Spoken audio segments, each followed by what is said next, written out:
Welcome to The More You Know, The Better It Tastes. We are the only podcast for San Antonio restaurants. I'm Alan Williams and my business partner, Susie Lafredo. How you doing, Susie? I am doing fantastic. How about you? I'm doing great. It's a good day.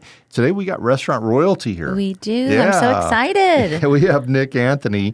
He's the owner of Papouli's, but his family goes way back in San Antonio, and we'll cover all that. So we're glad to have him. Nick, how are you doing today? I'm doing great. I'm glad to be here. Good. We are so excited to have you here. Papouli's Greek restaurant, is that the total name? Papouli's Greek Grill. Greek Grill is at 8250 Agora Parkway. That's out at the Forum. They're at 35 and 1604. Also, 11224 Hebner Road. Did I get that right? You did. All right. So there's two locations of Papouli's. What is a Papouli? It's a funny name. Oh, yeah. It actually means grandfather in Greek. Oh, okay. Okay. Yes. And so why are you calling it Papouli's? Good question. So am I pronouncing it correctly? I don't want to go through the whole thing and think, he never did say it right. No, you're great. That's Okay, you're an honorary Greek. I'll take it. And I am a Papouli, by the way. My grandson, my first grandson, is 2 years old, so I can officially say I'm a Papouli. Awesome. So I named the concept. We were searching for a name. And we went through the whole storyboarding thing with the marketing people that I know. They were wonderful people. And we were trying to do something unique, but something that would be brandable and scalable. And Papouli was unique. Mm-hmm. So we actually trademarked it and went through that whole thing. And the premise was, and if you look at our logo is a picture digitized of my mother's father. Oh, okay. Sitting on a chair in the backyard of his house. Mm-hmm. And we were able to create a beautiful icon brand with that. There's another photo that you might see on our website. It's my dad's dad, and he was the restaurateur. He came to America in 1904. Wow. It went by New York, Chicago, Atlanta, and then San Antonio. I believe I got that right. Mm-hmm. And he opened up the restaurant downtown, the Manhattan Café down on Houston Street. Yeah. In 1912. 1912. That's amazing. Crazy. Yeah. So a lot of people get confused between the Manhattan Café and Mexican Manhattan. Not the same thing, totally different, right? Totally different. Because they're both very old restaurants. They both, were here for a long time. Wow, that's amazing. So Papouli's is grandfather, and so he was your grandfather, and so you named it that. That's really cool. I love it. When your grandfather, so I'm just want to make sure we're getting the two of them straight. So Grandpa Tom, who is your mother's father. That's my dad's dad. Oh, that's your dad. He's the one that started the Manhattan. Yes. Okay. And what did your other grandfather do?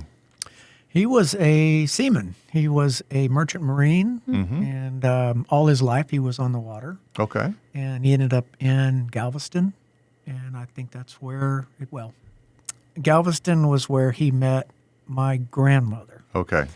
And it's an interesting story. My mom's father ran away when she was a kid. And so the story is that they were downtown, and my mom walked up to this man and said, "Hey, would you be my father?" And anyway, long story short, they were both part of the Greek community there. And so one thing led to another, and he married my grandmother. And, Wow. and they raised me a lot. When my parents were working, which restaurant folks do that, sure. both were working in the restaurants. My grandmother and grandfather practically raised me. I learned how to fish, oyster, cook from my grandmother and my mom, but my grandmother, we were hip and hip. Yeah. So I guess food was a big part of your home life then. Always. Yeah. Always. I'd come home to a big pot of dolmades, stuffed grape leaves sitting on the stove. That was our afternoon snack. Wow. Oh, wow. So, Wow. Yeah. but among other things, we just had Thanksgiving, and my fondest memory is with my mother. I don't even know, maybe 4 or 5 years old, in the kitchen, Thanksgiving Day, and she's making all these, homemade fixings, and it's just every Thanksgiving I think of her in that time. Wow. So cool. It's a nice thing that we just experienced. Yeah. That's cool. Because your mother, Chrissy Anthony, she just passed away not too long ago. It was a year ago Saturday. Wow. So, I mean, I don't know, your parents, it seemed like you have such a strong family. You know, you got the Manhattan, and then your parents started Sea Island, Right. and then your father and Henry Reed started the old San Francisco Steakhouse. I mean, y'all just have had your hands Yeah. in all kinds of things for the history of San Antonio. Well, that's what I'm saying. So when you said at the very beginning that you are a legacy in the restaurant world here in San Antonio, I mean, that just kind of explained it right there. Yeah. Yeah, very humbly. It's, I mean, pretty. I mean, everybody has memories at all of those places. So pretty Yeah. Had cool. a lot of concepts over the years, and in fact, one was across the street. It was called Anthony's. And I think Really? it was in 1971. My father opened that one, bought the dirt, built the building. I think a year or so later, it went under. Yes, Really? yeah. I remember just when they closed, we got a lot of the food that was in the kitchen. So we ate maraschino cherries. We had meringue pie. Nice. For years. For years. Right. Yeah, that's really cool. One of the things that Manhattan was known for was there used to be street photographers, and as people were walking by, they would take pictures, and then I guess you pay them, and they'd mail you the picture, I guess is how it worked. I have one somewhere of both of my grandmothers underneath the Manhattan sign No because kidding. that was a very common place for street photographers. And looking back into history of San Antonio, you see a lot of those pictures. Sometimes the people are unidentified, but there's a lot of pictures right in that area. There are quite a few. That restaurant's on Houston Street? It was literally next door to the Majestic Theater. Wow. Oh, okay. And, So cool. Beautiful glass doors with these big brass handles. I mean, I went there as a kid. Yeah. You know, we in the late 60s, early 70s, he'd, go pick up our dad. Yeah. And my mom wasn't working at Sea Island at the time. So we'd go down, and we had one car, so we'd go pick him up. We'd be there 9 o'clock, 10 o'clock at night. And man, that Houston Street was very strange in the early 70s. I'm sure. Yeah. But I also recall the bustling times, people shopping at Frost Brothers and, Yeah. and Joski's down the road. Oh, it yeah. was vibrant. Joshie's downtown was huge. Yeah. Yeah. We always did our shopping there. So did you always know that the restaurant industry was where you wanted to be? Not necessarily. Not necessarily. I mean, growing up in it, I started at Sea Island when I was 9 on Saturdays. I think I worked for $5 a day, and then I went and bought all the candy in the front counter at the end of the day. Right? Put it back into the business, Yeah, exactly. But now working in and out of the business, literally all my life. Yeah. And never really thought I'd be in it. And then it just one thing came to another. I've had a couple of other career shifts along the way. Sure. Yeah. But it's in my blood. Like Yeah. most restaurant people, you gravitate back towards it. Yeah. Yeah, and it is interesting though because you're right. Most people whose parents are very involved in a restaurant, they don't want anything to do with it. And then, but in your case, not only did your father probably go through that same thing, yet he wanted to get into it. Then you and your brother Barkley, who's the head over Sea Island, both of y'all wanted to get back into it again. Yeah. It's so when my dad came back from World War II, he went straight into to work at the Manhattan, and then he met Luke Postolis and hired him, and then Luke is the one that sent him out to the first old San Francisco Steakhouse. First Oh, wow. of four. Okay. And Henry and my dad would travel all over the country looking at different concepts, and that's how they came up with Sea Island and the old San Francisco. No kidding. Wow. Henry was a customer of the Manhattan Café. That's how they met. Oh my gosh. Okay. Yeah, so it was pretty cool how they had a long relationship. Yeah. And just the creativity was amazing. Henry was a creative and my dad was the operator. And that's Okay. how it worked. Yeah. He'd come up with the idea, and then your dad would make it happen. They would hash it out together, and my dad would say, "Yeah, maybe." I'm assuming, "Yeah, Henry, that would work," or "Henry, that's crazy." Yeah. And Right. a lot of times they did both. Yeah. Yeah. Well, Sea Island has been around. I think they opened in 1965, right? Right. Yeah. But it's kind of that ordering at the counter thing is different than I don't think anybody else was doing that back in the day, were they? No. I mean, now you do see that, especially fast food, you order at the counter. But where did that come from? Yeah. Fast casual, that's the technology or the technical term for it. High quality food, cooked to order, but you order at the counter and you can pick up your own food. So when my mom took over that restaurant, it was losing money. And my dad told her, "Chrissy, you got to go to work." She's like, "I don't know anything about restaurants. I'm a lab wow. tech, Uh-huh. He said, "Don't worry, I'll teach you. And, years later, she was teaching him. Wow. She really had a knack for She it. took to it. Yeah. She had a knack for people. So the interesting thing about Sea Island, and I think I was working there at the time, was we had lines and we had tables.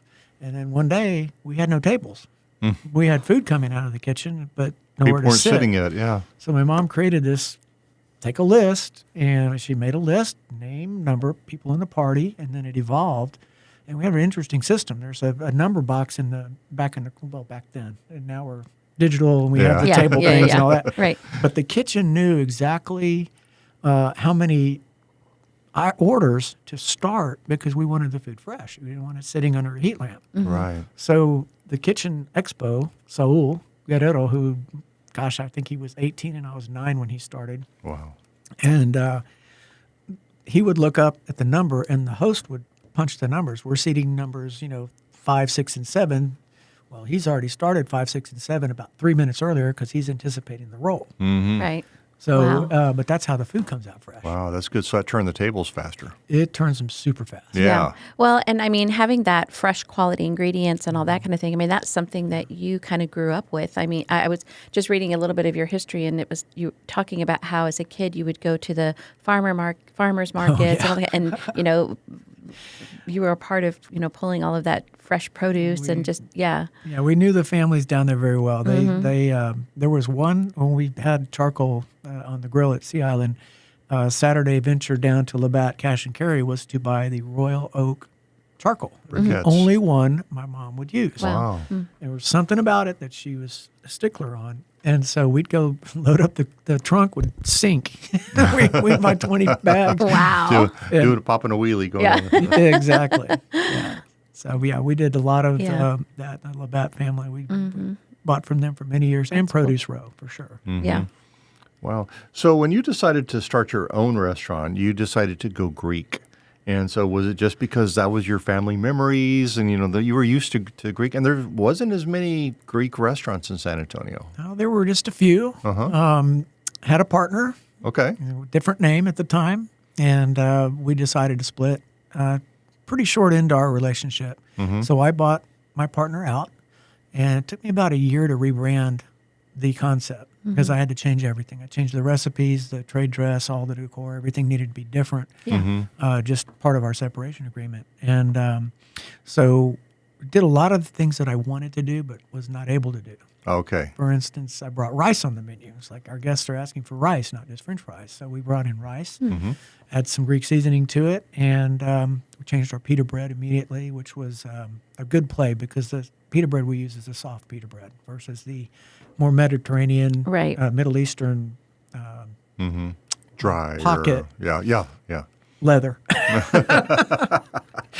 Well, Yeah. and the feedback was, some of our guests are elderly and they can't chew it. It's hard to chew. Yeah. So we wanted to give a better bite and a better flavor, Sure. and it's softer, and it worked better with the pita sandwich. Right. Yeah. So what is, and this is probably I don't know. I just hadn't heard this term, but so of course there's Mediterranean food, and then there's on your website it says Pan Mediterranean. What is that? Right. So I didn't want to go with strictly Greek. Okay. Greek is a very specific niche, and trust me, there's a million recipes we could do in the Greek Yeah, sure. portfolio. But what I wanted to do was be able to include other Mediterranean cuisine. Got So we've opened that up. We have a wonderful caprese sandwich. Well, we made a caprese sandwich at one time, but our caprese salad is fantastic. And we just last LTO we did was a hand breaded fried mozzarella medallions Oh, with wow. our own marinara sauce. We make all Wow. that fresh. We make our breading fresh, and it is outstanding. I'm it's- ready for lunch. No. I've been fortunate enough to travel to a lot of different areas in Europe, and back in 1912, I went with my wife, and that was a very eye-opening experience. When you go to the truck stops in Italy, and the food's better than what you can order here in a restaurant. Yeah. And so we ended up coming back, and we just adapted all our recipes. We cut out as much, produced product as we could, and go Oh, as wonderful. raw as we could on all of our Wow. raw ingredients. Yeah. Yeah. And so the idea is What year was that? 2012. 2012. Okay. Yeah. So it had a big impact. I mean, I call it robust flavor. The flavors of all of Europe. I mean, if you just Yeah. everything from sardines to pizza. Yeah. We were in Italy. Well, every everything's after- so fresh. And, Oh gosh, Yeah. We had a margarita pizza and a bottle of wine every day at 2:00 I for 2 love weeks. it. It was amazing. So yeah, and I'm a pizza nut. If Yeah. I could put pizza, we tried Greek pizza one time, and it not the same. Okay. Well, what does it have? Olives on it? Does that make it Sounds make it pretty Greek? good. Kalamata feta, maybe. Kalamata, feta, but then the bread. It's hard to yeah. make a pizza out of pita. Yeah. It's just Yeah. doesn't Well, the have the same Italians got it, so just stay Yeah. with that. Exactly. Yeah. No, that's really fun. So going back again, you have two locations: 8250 Agora Parkway and 11224 Hebner Road. I know you used to have some others, and I think they closed during COVID. Our quarry lease was up literally March 31st of 2020. Oh, and that we was were right in the middle, right at the beginning of it. Yes, Yeah. and we were negotiating an extension on our lease there.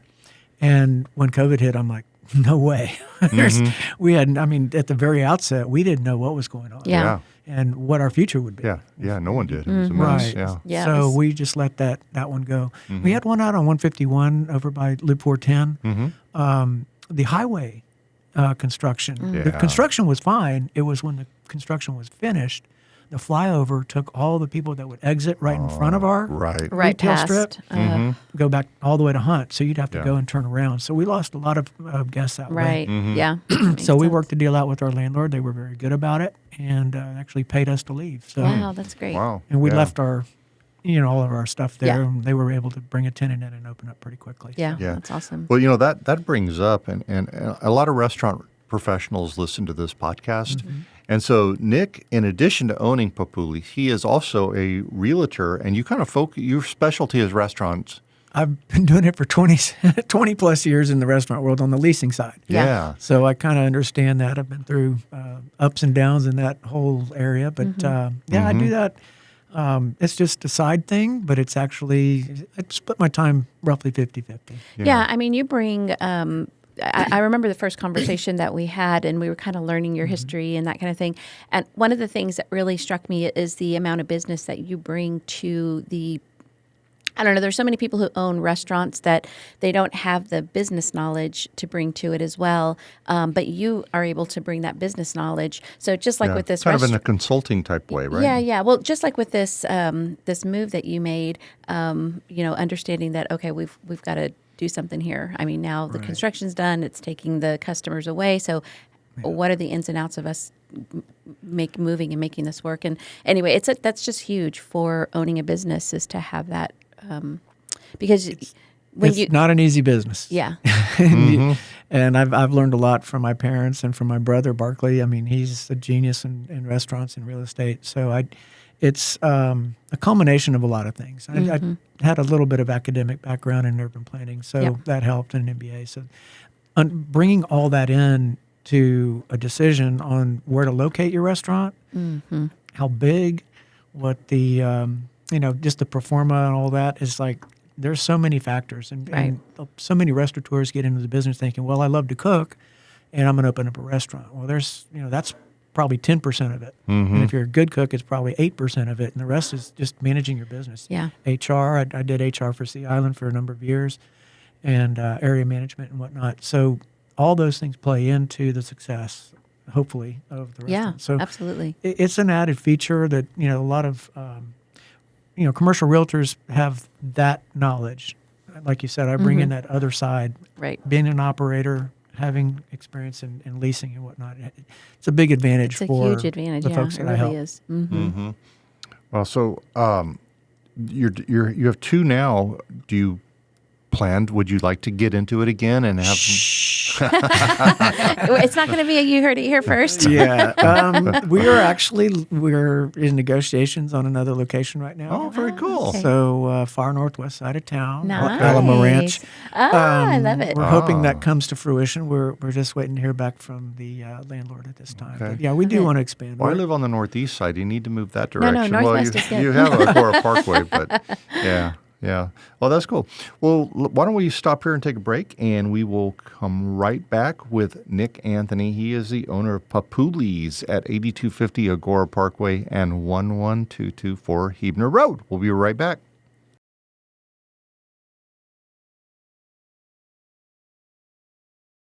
If you don't know me, my name is David Dyken. I'm with San Antonio PS. We are the local SkyTab sales and service office here in San Antonio, Texas. We come in with no money up front.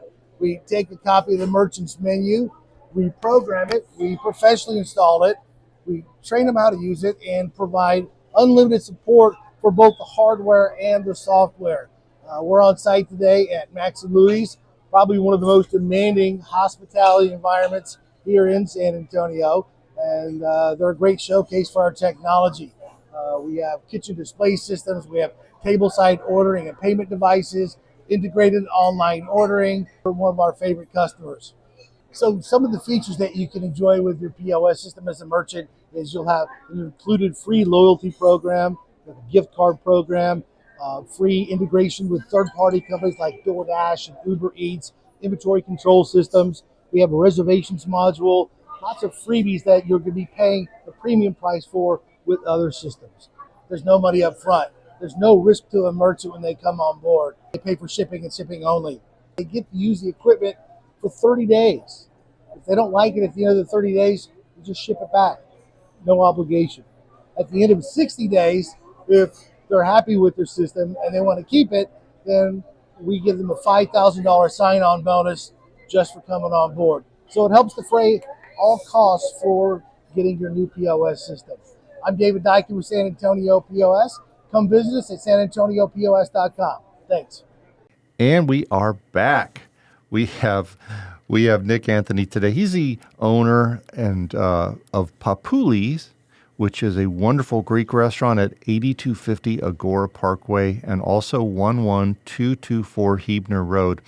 Nick, I was going to ask you, you said that you had closed, you got out of one of your locations right when COVID started. How did you survive COVID, and what's it like now? How did that change your business? Boy, it was a crazy ride. I'll tell you that. And by the grace of God, we made it through. It's a hard time for restaurants. It was very difficult. And so what we did was, when you're in restaurants, you got to think on your feet. You have to be able to pivot on a dime. And we were fortunate enough to be able to do that. We adapted our dining rooms when we were shut down 100%. We had PPP money, which was a blessing, which sustained us. But we didn't want to stop. I had staff that wanted to work. We wanted to get things done, and we also wanted to give back to the community. So we did. Yeah. We wanted to be open for people that needed food, and so we did a lot of donations at the time, and. But our whole dining rooms were shut down, and so we moved our tables around, and we just created a production line. Right. And so as soon as we could open up for takeout only, we did, and we just kept cranking. And the Quarry location, our lease was up at the end of March of that year, so we just didn't renew the extension. We were working on an extension, and we just dropped that. Yeah. Understandably, but we did not really miss a beat. Sales did not go down as far as I thought they would. Oh, that's wonderful. And we just pivoted and just started doing 100% takeout. And then I think we talked about it before that we never went back to our normal 70% dine-in, 30% takeout. It flipped on its head, and we settled around 30% dine-in, 70% takeout. Wow. We're roughly 60-40, 55-45 now. So the dine-in hasn't come back. And for our industry, what it told us was that maybe we don't need as many square feet. Maybe we don't need 100 seats in the dining room. True, yeah. So it's a cost benefit for us is that, we don't need as big a space any longer. We can still serve 30, 40 people in-house in a very comfortable environment. Right. And still put out great food for takeout. And our food travels really well. Oh, good. Greek Mediterranean food travels really well. Yeah, and I was going to say a lot, and you have a mostly scratch kitchen as well. If there's some things we can't make, because I can't make 1,000 pita bread Yeah, a of day. course. And it doesn't work. We don't have the ovens Yeah. for that. Yeah. So now we make, I'd say 90 some odd percent of all of our That's items are incredible. scratch. It really is. Marinades, salad dressing, sauces, Wow. all in-house. For a fast casual place to have such healthy food is really unusual. People are looking for healthy They are, foods, and yeah. here it is. Right. This is where you need to be. Yeah, you mentioned the codfish. Yeah. We brought in, we used to sell tilapia, and we had this wonderful Argentinian open water farm raised tilapia. It was fantastic. And then I noticed there was a change in the box that came in, and it was from another country. And I'm like, no, we're not doing that. So we Yeah. pulled it from the menu. And that's something my mom would always do. If there's Yeah. a substandard product, we're not going to sell it. Sure. We'll kill it off the menu until we can find a product that we believe in and we want to sell. Yeah. Yeah. So I should say prepare. But the cod that we have, it's frozen cod. It comes in frozen fresh, which is in a lot of cases it's Sure. better than Yeah. fresh. And we have we make our own breading. Right. And so the fish you can have, we did an LTO with baked fish. Didn't sell very much. And we used an old Manhattan recipe for the sauce. Beautiful. Olive oil, lemon, Oh, that sounds amazing. parsley. It was really good, but it just didn't sell. The fried, it's that whole fish and chips. Yeah, it's interesting because I know that we were chatting earlier about the fact that I guess you don't really associate fish with or fried fish with the Mediterranean menu, but Yeah. like you and said, it's the fried fish the part fried that you fish don't. part. Of course, Exactly. fish Of course, is part fish of the and that kind of thing. Mediterranean. But yeah, the fried fish. So that kind of explains what where the fried fish came in. Right. Yeah. It just, from Sea Island, that's in my bones. I've Yeah. eaten a lot of seafood over the years. I can't wait. sure. I cannot wait to come and have it. Yeah, Sounds but the amazing. breading is something that's special. We make a really good breading. It's got a little bit of cheese in it, sounds panko and amazing. breading. So it just, the bite is good, and it is healthy. Yeah. Again, we fry in cholesterol-free, trans-fat-free vegetable oil, so that's another thing. But I think we need to look at putting a fresh broiled fish back on the menus, an LTO, and just try give it another Give try. it another try. See how. Yeah, I think people are looking for healthy food. But one other thing we're looking for, and I noticed this was on your menu, and I was surprised. You have a burger. Yeah. Oh man! Where did that come from? As we say in the restaurant business, veto vote. We wanted to have a burger for that one person in the office that didn't want to eat Yep. Greek food. No, I think it's brilliant. I You do got too. to. Yeah. And we've just bumped it. It's a half-pound fresh ground beef burger now. Wow. We season it ourselves, and it's served on a Sheila Partain is the brand name, but it's a sweet sourdough bun. Oh, a little bit sweet. Yeah, It's that makes for a really good burger. Oh, Yeah, well, the one that caught my eye is your lamb and feta burger. Yes. My gosh, that sounds so good. We had a wonderful lady named Mo who was a genius restaurant person, had been in the industry for a long time, and she worked with us to develop some recipes. And that was one of her recipes was the feta basil dip. Okay. It was originally for the burger, but it was so good we said we need to serve this as a dip with pita bread, which we did. Yum. So it's a simple recipe: Right. feta, fresh basil, olive oil. Yeah. Done. And Wow. it's that easy. But the lamb burger has a secret spice in it that we don't like to tell people, coriander. And it gives the flavor just a little zing to it. So we take ground lamb and we season it. And that's a very Wow, popular that burger. sounds really good. That's one I would get. Yeah. Is it hard to order lamb? It's not something that's, it's not unheard of, but it's not really common on menus in South Texas. Not really. So we buy New Zealand or Australian lamb, so it does come in frozen, but we hand trim it. So we bring in leg of lamb rounds, and we slack them and then hand trim them. And then we'll cube it for our kebabs, and then we'll grind it for our burgers. But we tried Colorado lamb for a while, and it just it didn't have any flavor. It was just and you couldn't. It didn't have the same flavor profile. Interesting. So Okay. we've Yeah. stuck with the New New Zealand. Zealand. Yes. Yeah. Is there something on the menu that you think is just outstanding, but not a lot of people order, and you think more people need to come and order this? I would say, gyro is obviously that's our number one seller. The pita sandwich. We do the Greco-Roman, which is a really, really good. We saute pepperoncinis, tomatoes, and onions in olive oil and spices, and then we put mozzarella cheese, melt that on the grill, and then we put that on top of the gyro. My favorite is the Greco-Roman with chicken. So it's skewered grilled chicken. We pull the chicken off the skewer, and that is the bite, the flavor profile that comes together. Just they all come together so well. But our fish isn't. People that they eat our fish, but man, it is so good. So more people need to be doing that. Yeah. The fish, and we had the traditional moussaka and pasticcio. Pasticcio is a Greek lasagna, and the moussaka is a vegetarian Greek casserole, if you will. We'd make an order, a full pan. Right. We'd sell half of it and throw half away. Wow. And then we cut the order down in half, and we'd still sell half and throw half away. Interesting. So those, there's some traditional Greek items that we'll throw out on occasion on the menu. Yeah. We have an amazing lamb ragu we did one year. Ooh, that sounds so good. Yeah, the orzo is our number one. I Aside from love fried. orzo. It says house made. You make orzos there? We do. Wow. Very simple, just clean. We want food to be clean. Yeah. Our couscous is handmade, fresh made. That one is vegetarian. The orzo is the broth is chicken broth, Right. but it's zested lemon, olive oil, and orzo. Yeah. And a couple of seasonings. But Yeah, I mean that's one of the things that I love is that, as you said, it's more clean eating. I mean, for the most part, the ingredients are and the recipes are all clean ingredients that we would all recognize. Right. Yeah. So the recipes originally, like our salad dressings and the sauces and whatnot, they're the genesis of my grandmother, my mom, and the Greek ladies at church cookbook. I love it. I love it. That's so cool. So, and not everything works, like Yeah. it is in the cookbook. And you can make something at home; it just doesn't scale. Sure. So my mom would say, "You need to add more."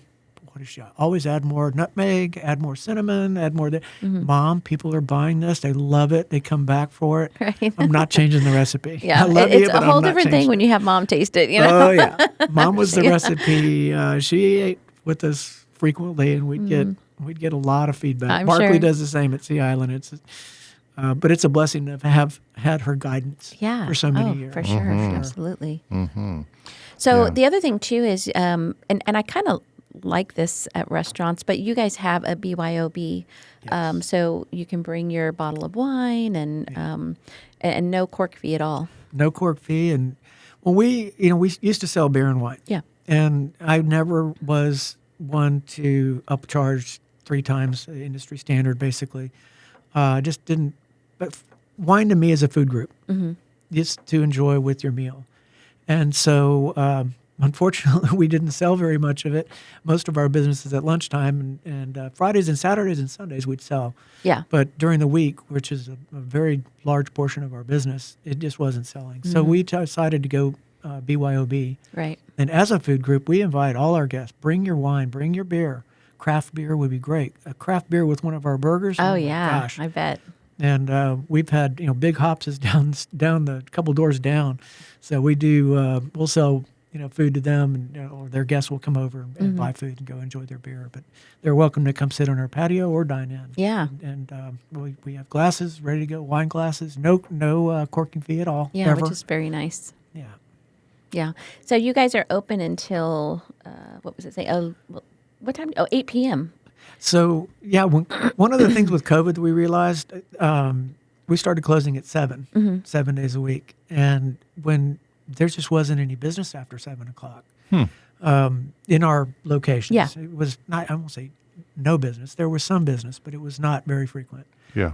Just consumer habits have changed dramatically since COVID, especially for restaurants. So we ended up opening up. We stay open till 7, Monday, Tuesday, Wednesday. Thursday, Friday, Saturday, Sunday, we're open till 8. Oh, okay. Got it. And we were doing the same amount of sales in less hours. Yeah. And my managers love that. Our leaders love that they don't have to stay till 10 o'clock or Right, 11 and sure. close down the store and Yeah. get home tired and show up the next morning. So we have a good balance for our staff as well. Yeah, that's awesome. Important. I see you have a cool lunch special. So every day, I guess this is, you have your plate lunch special, which you get a petite pita sandwich, you get the demi-tasse Greek salad, and then one of the sides. Correct. So you can get that side, which is, I would come for the orzo. the lemon zested orzo. Yeah, it's really good, man. Yeah. The other one you mentioned, what do I would like to see people order? The yaya plate. So yaya Oh, means yeah. grandmother in Greek. Okay. So we named it after the wonderful grandmothers of the world who always passed down their wonderful love and recipes and whatnot. Yeah. So the yaya plate is you get your choice of 2 different proteins. So you can have falafel if you want it. You can have gyro and chicken. You can have beef and chicken. And it comes with another demi-Greek salad and a side. Mm-hmm. So it's a little more protein. And our skewers are 3 ounces. We weigh every skewer. We weigh Yeah. every portion of meat that goes out. So we make sure that our guests get what they're Sure. paying for. Mm-hmm. We've worked really hard to keep our prices low. We don't want to. The interesting thing with the industry is the labor has become a bigger component for a lot of restaurants, at least for us, Yeah. in relation to the overall cost structure of operating a restaurant. Yeah. Used to be food was the biggest thing, cost of goods sold. Now it's labor is right up there. Yeah.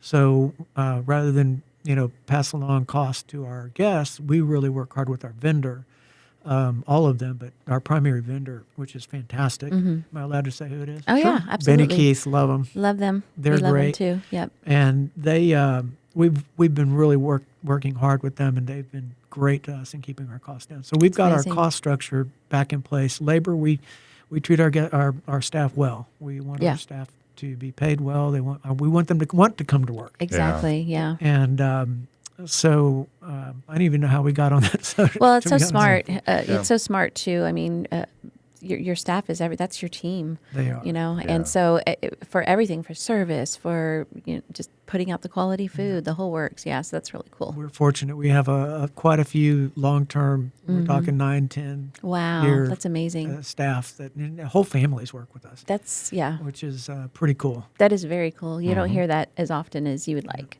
Yeah. Yeah. Well, going back to your menu, let's talk about dessert. Where do you get your desserts from?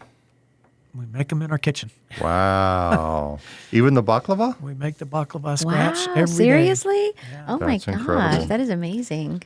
Yeah, the baklava is we've tried some other desserts. I just cannot put a dessert on the menu that comes out of a box. Yeah. That I cannot do. Yeah, So we make the baklava fresh every day. We that have is too our cool.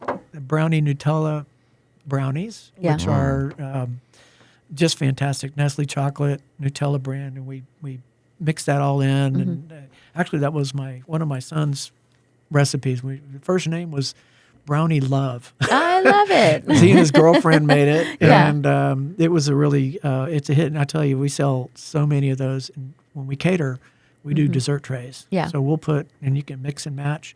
Another one that we've launched, it hasn't picked up as much, but man, if you try it, it is a chocolate cupcake, Dell's Food chocolate cupcake, vegan, and it is they come 2 to an order, and they're with the raspberry glaze on top. Oh my gosh, they're sounds good. amazing. Made, Yeah. made from scratch. Yep. So the baklava, is it difficult to make? I mean, did you learn that from Oh gosh, grandma? Yeah, Yes.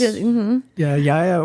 I still have the kitchen table that we used to cook on. Wow, That's that cool. is so cool. Yep, she would throw the flour out and then put the phyllo dough down, butter, pecans, more butter. And pecans came from the backyard. Yeah. Oh, cool. And Yeah, I honey, love that. and oh my gosh, yeah. So Yeah. it is labor intensive. And Yeah. we put layer after layer after layer, and it takes a lot of time. But we've got wonderful prep cooks that Right.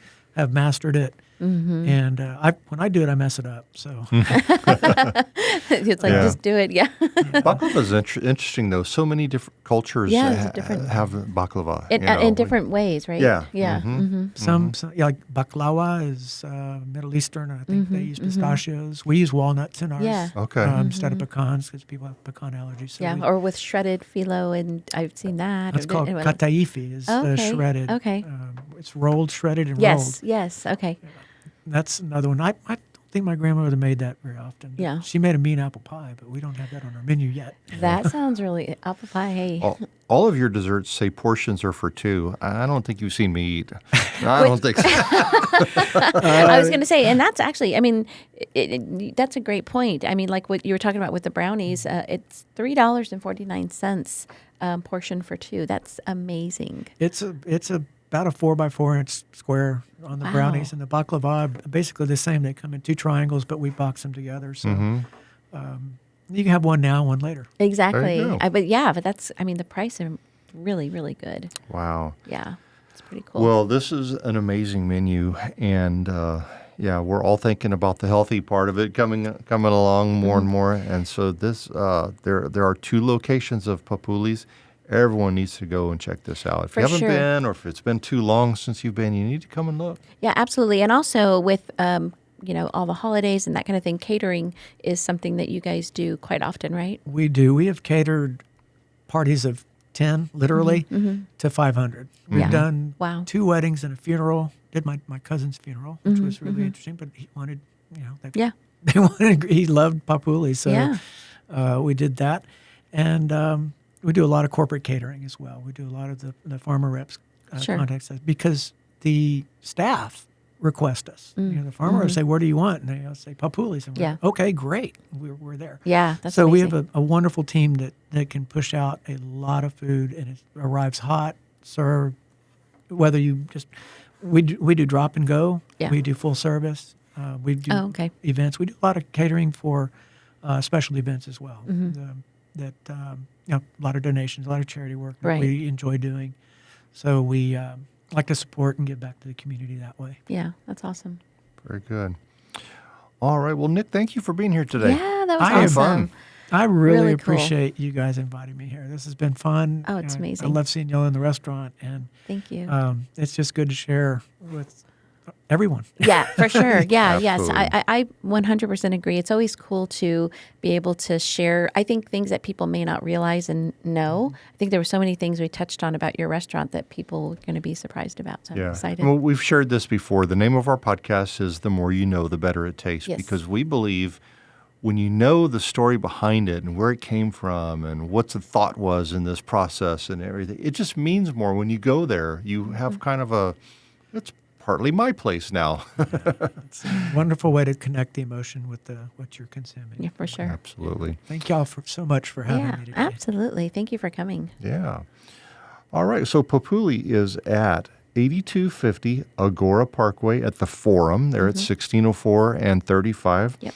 And also 11224 Hebner Road. That's just maybe a block outside of I-10 at Hebner Road. Right? That's it. I got it. Okay, good. All right, Nick, thank you for being here. And Susie, we'll be back again next week with Yes, we another will. interview. We absolutely will. Evcharisto Papouli. Oh, what does that what mean? is that? Thank you very much. Oh, I love it. That was perfect. That's perfect. Perfect way to end. And eat local. All